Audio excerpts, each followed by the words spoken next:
मन की बात के द्वारा आपसे मिलकर मैं यही अनुभूति करता हूं और आज तो हमारी साझा यात्रा का ये 108वां एपिसोड है।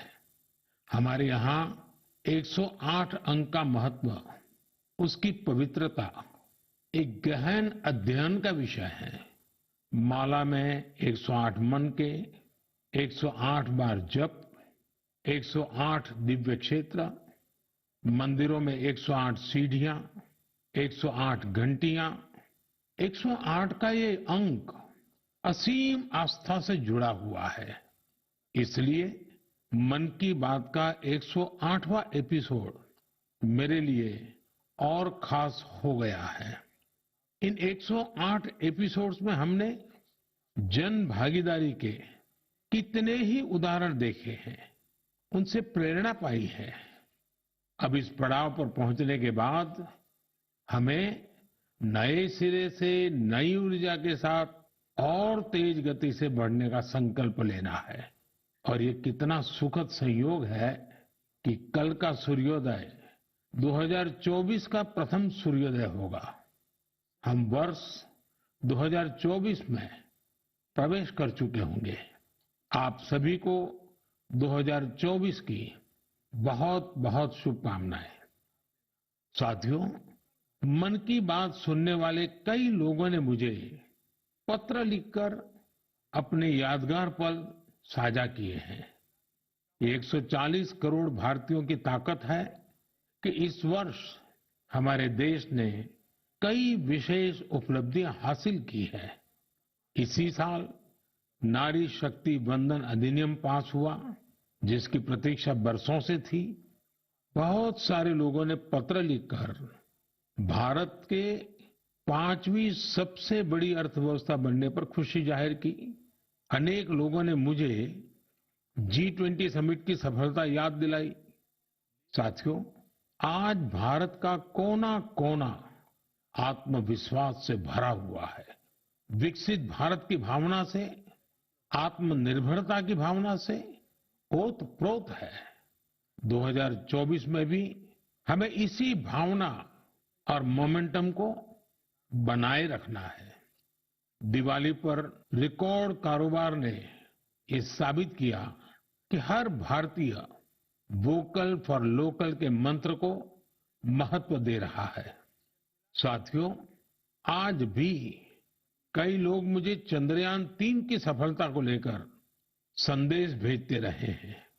मुझे विश्वास है कि मेरी तरह आप भी हमारे वैज्ञानिकों और विशेषकर महिला वैज्ञानिकों को लेकर गर्व का अनुभव करते होंगे। साथियों, जब नाटू नाटू को ऑस्कर मिला तो पूरा देश खुशी से झूम उठा। द एलिफेंट विस्परर्स को सम्मान की बात जब सुनी तो कौन खुश नहीं हुआ। इनके माध्यम से दुनिया ने भारत की क्रिएटिविटी को देखा और पर्यावरण के साथ हमारे जुड़ाव को समझा। इस साल स्पोर्ट्स में भी हमारे एथलीटों ने जबरदस्त प्रदर्शन किया। एशियन गेम्स में हमारे खिलाड़ियों ने 107 और एशियन पैरा गेम्स में 111 मेडल जीते। क्रिकेट वर्ल्ड कप में भारतीय खिलाड़ियों ने अपने प्रदर्शन से सबका दिल जीत लिया। अंडर 19 T20 वर्ल्ड कप में हमारी महिला क्रिकेट टीम की जीत बहुत प्रेरित करने वाली है। कई खेलों में खिलाड़ियों की उपलब्धियों ने देश का नाम बढ़ाया। अब 2024 में पेरिस ओलंपिक का आयोजन होगा, जिसके लिए पूरा देश अपने खिलाड़ियों का हौसला बढ़ा रहा है। साथियों, जब भी हमने मिलकर प्रयास किया, हमारे देश की विकास यात्रा पर बहुत सकारात्मक प्रभाव हुआ। हमने आजादी का अमृत महोत्सव और मेरी माटी मेरा देश ऐसे सफल अभियान का अनुभव किया। इसमें करोड़ों लोगों की भागीदारी के हम सब साक्षी हैं। 70,000 अमृत सरोवरों का निर्माण भी हमारी सामूहिक उपलब्धि है। साथियों, मेरा ये विश्वास रहा है कि जो देश इनोवेशन को महत्व नहीं देता, उसका विकास रुक जाता है। भारत का इनोवेशन हब बनना इस बात का प्रतीक है कि हम रुकने वाले नहीं हैं। 2015 में हम ग्लोबल इनोवेशन इंडेक्स में 81वें रैंक पर थे। आज हमारी रैंक 40 है।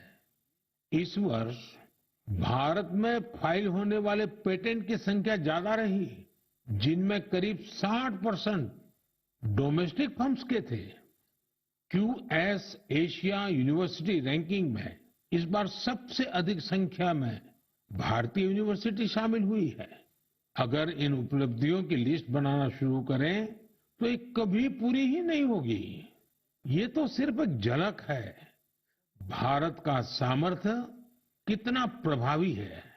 हमें देश की इन सफलताओं से, देश के लोगों की इन उपलब्धियों से प्रेरणा लेनी है, गर्व करना है, नए संकल्प लेने हैं। मैं एक बार फिर आप सबको 2024 की शुभकामनाएं देता हूं। मेरे परिवारजनों, हमने अभी भारत को लेकर हर तरफ जो आशा और उत्साह है उसकी चर्चा की। ये आशा और उम्मीद बहुत अच्छी है। जब भारत विकसित होगा तो इसका सबसे अधिक लाभ युवाओं को ही होगा, लेकिन युवाओं को इसका लाभ तब और ज्यादा मिलेगा जब वो फिट होंगे। आजकल हम देखते हैं कि लाइफस्टाइल रिलेटेड डिसीज के बारे में कितनी बातें होती हैं। ये हम सभी के लिए, खासकर युवाओं के लिए ज्यादा चिंता की बात है।